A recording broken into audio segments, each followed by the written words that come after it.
Venk. 12th Army had 8 infantry divisions made up of raw recruits and remnants. Northwest of Berlin was the formation optimistically named 11th Army, commanded by SS General Felix Steiner. 11th Army had only a police division, a marine division, and later a division of Panzer Grenadiers.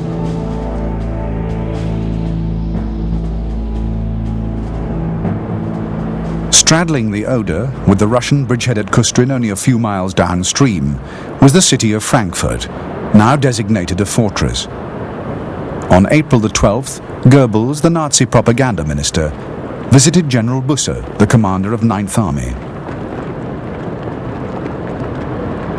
Goebbels spoke to Busse's staff, assuring them that fate was on the German side and promising a miracle that would, at a stroke, revive the Reich's fortunes.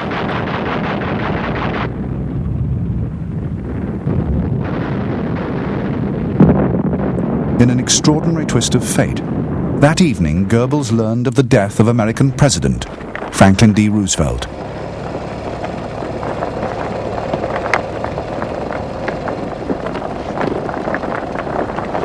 The news of Roosevelt's passing threw Hitler into a fever of excitement. Not even word that Vienna had fallen to the Soviets could dampen his spirits. The war, Hitler now declared, would be won at the gates of the German capital. There, the Red Army would be drawn into battle and then, encircled from outside, destroyed in an historic German victory.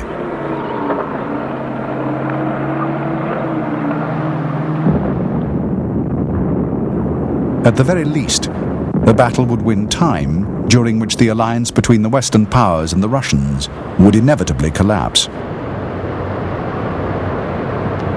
On April the 14th, the day after Hitler's ecstatic pronouncement, Russian artillery on the Oder front began to pound German positions around the bridgeheads.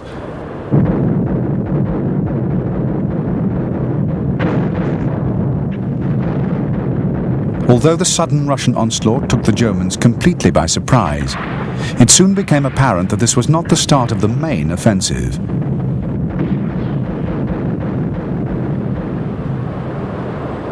It was a reconnaissance in force, mounted by battalion-sized units of infantry and tanks, the prelude to most Soviet offensives.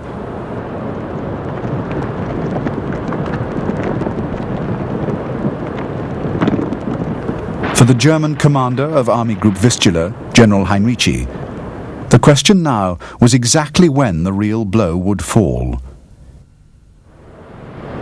If he could guess the Soviet timetable correctly, he might save the bulk of his force on the Oder from instant annihilation.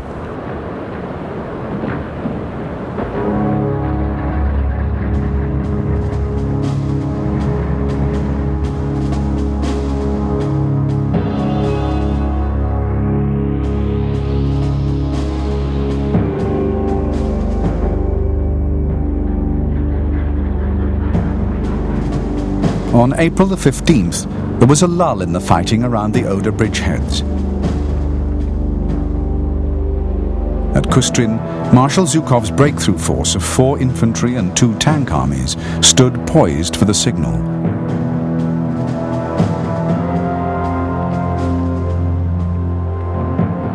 Behind the front, thousands of aircraft waited, some with targets already identified, others ready to respond to calls from the ground forces.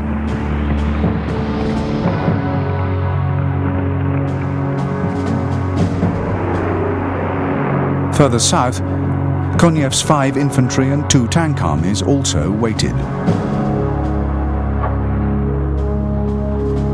With no bridgeheads, they would have to force a crossing of the river Neisse in the teeth of the enemy.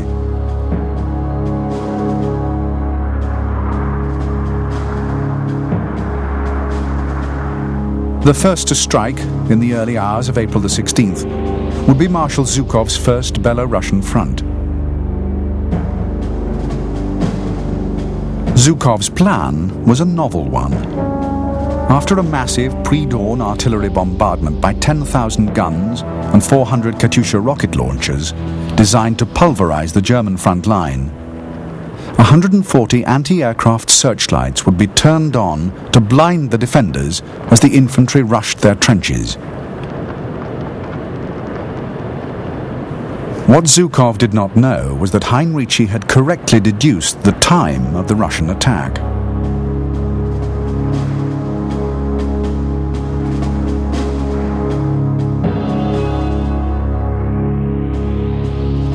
Opposite Zhukov's bridgehead, the first line of German defences ran parallel to the Russians, along the flat valley floor of the Oder. 5 miles behind was a sandy ridge, 200 feet high, called the Zielau Heights. The ground between the heights and the Oder Valley was intersected by canals, a small river, and numerous streams and drainage ditches. At the foot of the heights were 2 German defence lines, while on the heights themselves the Germans had prepared their main positions. Mortar pits, anti-tank guns, machine gun emplacements, and dug-in tanks and assault guns completely commanded the plain below. Manning the defences were elements of General Busse's 9th Army. On the night of April the 15th, most units were withdrawn with their heavy weapons to the second line of defence, leaving only a covering force behind. The 9th Luftwaffe Parachute Division, the 20th Panzer Grenadier Division, and the Müncheberg Panzer Division in reserve now held fortified positions, the strength of which Marshal Zhukov had completely failed to comprehend.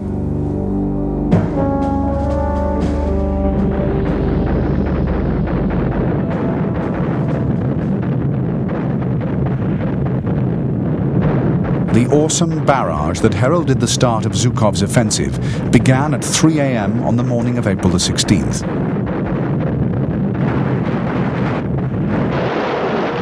In 30 minutes, 500,000 shells rained down on the German front line, rolling onwards to a depth of 5 miles. The effect was stupefying, a concentration of destructive power never before seen in the history of warfare.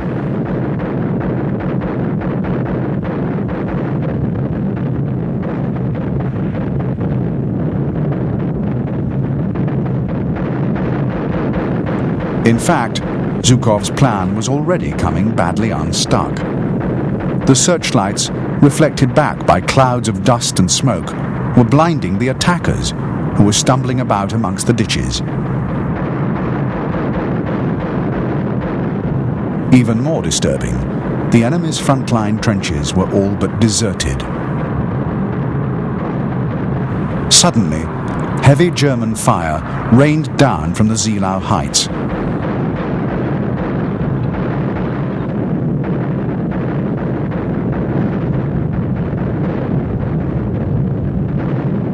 By dawn, the Russians had still made little progress. Bunched together and obstructed by waterways, they were easy targets for German gunners.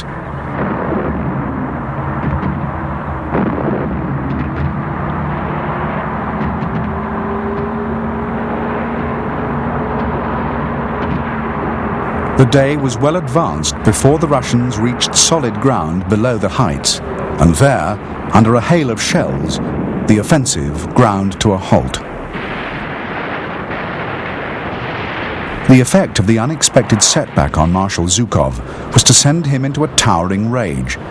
Even now, he could see the prize that was rightfully his, snatched away by Marshal Konev.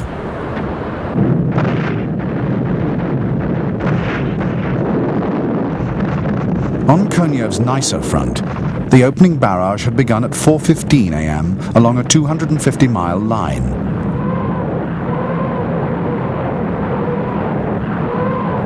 At the same time, massed bombers of the Second Air Army pulverized German rear areas and communications.